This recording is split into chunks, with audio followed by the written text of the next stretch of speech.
Hello student, today we are going to study tax concession under Income Tax Act for amalgamation. ठीक है. So first of all we should know what is amalgamation.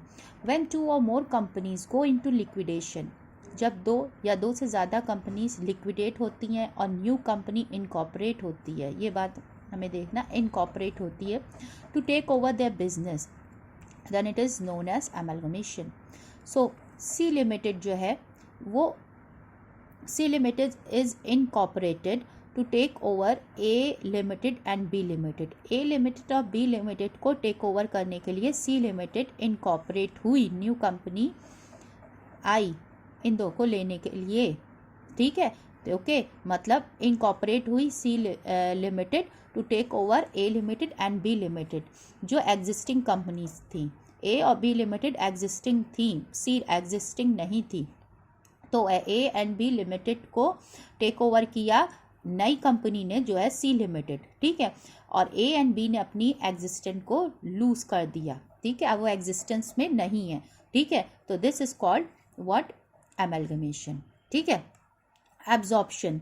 Absorption में क्या होता है, no new company is incorporated. नई company कोई नहीं incorporate होती है, but one existing company purchases and merge with other company ऑब्लिक कंपनीज. मतलब no new company is incorporated. Absorption में कोई नई कंपनी इनकॉर्पोरेट नहीं होती है.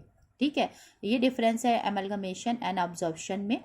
If an existing A limited take over the business of B limited, it is a case of absorption.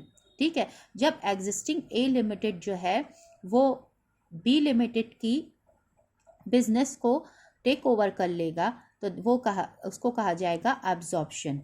ठीक है ना. ओके, तो ए एग्जिस्टिंग कंपनी है. ठीक है, और बी लिमिटेड भी एग्जिस्टिंग है.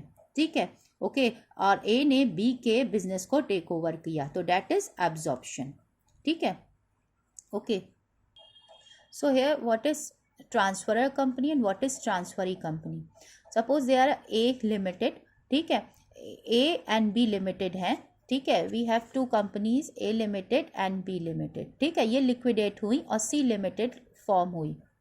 ठीक है ना. तो ये जो सी लिमिटेड है ये होगी एमलगमेटेड कंपनी. एमलगमेशन किसका हुआ, इन दो का हुआ है, मतलब ये दो लिक्विडेट हुई हैं, तो ये एमलगमेटिंग होगी. ए और बी एमलगमेटिंग कंपनीज हो गई, और सी क्या हो गई, सी हो गई हमारी एमलगमेटेड कंपनी. तो एमलगमेटेड कंपनी है ट्रांसफरी कंपनी, और एमलगमेटिंग कौन सी है, एमलगमेटेड हो गई सी, जिसको हम कहेंगे ट्रांसफरी कंपनी.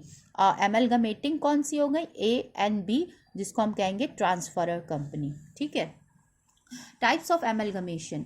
एमलगमेशन हमारे कितने तरीके का होता है. ठीक है, amalgamation in the nature of merger and amalgamation in the nature of purchase. Basically हमें यहाँ पे पढ़ना है tax concession under income tax act for amalgamation. ठीक है, तो हम एक ओवरव्यू ले रहे हैं कि एमलगमेशन होता क्या है. ठीक है, according to accounting standard 14 they are two types of amalgamation. हमें पता है amalgamation in the nature of merger होता है और amalgamation in the nature of purchase होता है. तो हम देखें amalgamation in the nature of merger क्या होता है. जब सारी एसेट्स और लायबिलिटीज़ जो ट्रांसफरर कंपनी की हैं वो ट्रांसफरी कंपनी की बन जाती हैं, तो फर्स्ट केस ये है फॉर मर्जर. ठीक है, सारी एसेट्स एंड सारी लायबिलिटीज़ किसकी हो जाएंगी, ट्रांसफरी कंपनी की हो जाएंगी. ठीक है. Share holder holding not less than 90% of the face value. Share holders जो 90% की फेस वैल्यू को होल्ड करें of the equity share holder of the transfer company. जो ट्रांसफर कंपनी के 90% फेस वैल्यू के 90% शेयर्स जो होल्ड करें शेयर होल्डर्स, वो रेडी हो जाएं to become share holders of the transferee company. ठीक है, इक्विटी शेयर होल्डर की बात हो रही है. ठीक है, okay. The business of the transfer company is intended to be carried on after the amalgamation by the transferee company. मतलब जो ट्रांसफर कंपनी की बिजनेस है वो आप कैरीड ऑन कौन करेगा, ट्रांसफरी कंपनी करेगा. तो ये हमारा हो गया amalgamation in the nature of merger, ये 3 पॉइंट्स. ठीक है ना. ये 3 पॉइंट्स जब नहीं होंगे तो उसको हम कहेंगे amalgamation in the nature of purchase. ठीक है ना. The company loses its identity is called amalgamating company. जो अपनी आइडेंटिटी को लूज कर जाएगी, उसकी सारी एसेट्स एंड लायबिलिटीज जो है ट्रांसफर हो जाएंगी टू द एमलगमेटेड कंपनी। ठीक है, तो उसको हम कहेंगे, जो लूज करेगी आइडेंटिटी उसको हम कहेंगे एमलगमेटिंग कंपनी। और जो अदर वन होगी, ठीक है, जो फॉर्म होगी, इनकॉर्पोरेट होगी, ठीक है, न्यू इनकॉर्पोरेट होगी, उसको हम कहेंगे एमलगमेटेड कंपनी। ठीक है ना। Amalgamation and tax concession under income tax act.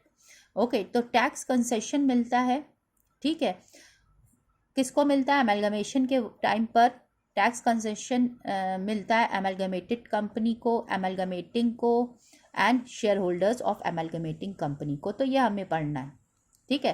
Tax concession किसको? एमलगमेटिंग कंपनी को, tax concession to amalgamated company and tax concession to the share holders of amalgamating company. ठीक है, this we have to study.